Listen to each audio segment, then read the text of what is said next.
दोस्तों, दो कदम उम्मीद की ओर। आज अचानक मेरे पास एक कॉल आया, एक व्हाट्सएप में एक वीडियो आया कि एक दीदी ने अपील की थी, उनका माँ बहुत ही बीमार है। मैंने वीडियो देखा और तुरंत ही अपने एक भैया से कांटेक्ट किया, विश्वजीत भैया से, और उनको बताया कि ऐसा ऐसा एक एड्रेस से मेरा पास वीडियो आया है, तो उनको हमको मदद करना है।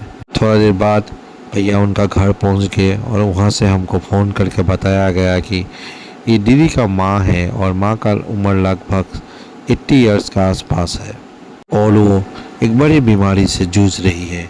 इतनी उम्र हो जाने के कारण अभी डॉक्टर साहब अच्छे से उनको ऑपरेशन भी नहीं कर पा रही है, लेकिन आज उनका हालत ऐसा है कि देखने वाला भी कोई नहीं है।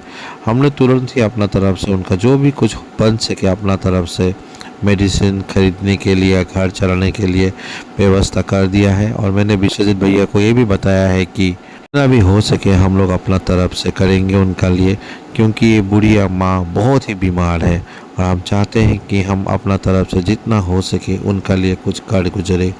आज विश्वजीत भैया का ये प्रयास के लिए मैं उसको दिल से शुक्रिया करता हूँ, थैंक्स करता हूँ, क्योंकि वो तुरंत ही कहने के बाद यह एक्शन लिया। हम लोग आशा करते हैं कि ये आइटा जल्दी से जल्दी ठीक हो जाए। फिलहाल दोस्तों, अगर आपको भी इसी तरह का वीडियो अच्छा लगता है, please like share subscribe follow कर दीजिएगा, क्योंकि आपका लाइक शेयर सब्सक्राइब फॉलो से हम लोग को हिम्मत मिलती है कि इसी तरह से और 10 लोगों को मदद करने के लिए। फिलहाल दोस्तों, हम लोग अपने तरफ से जितना हो सके कोशिश कर रहे हैं और हम लोग आप लोग से भी आशा करते हैं, आप लोग को भी अगर मौका मिले किसी ज़रूरतमंद इंसान को मदद करने के लिए तो ज़रूर मदद करेगा। फिलहाल दोस्तों, आप लोग जहाँ पे भी रहिए अच्छे से रहिए, खुशी से रहिए और हो सके तो किसी ज़रूरतमंद इंसान को ज़रूर मदद करिए।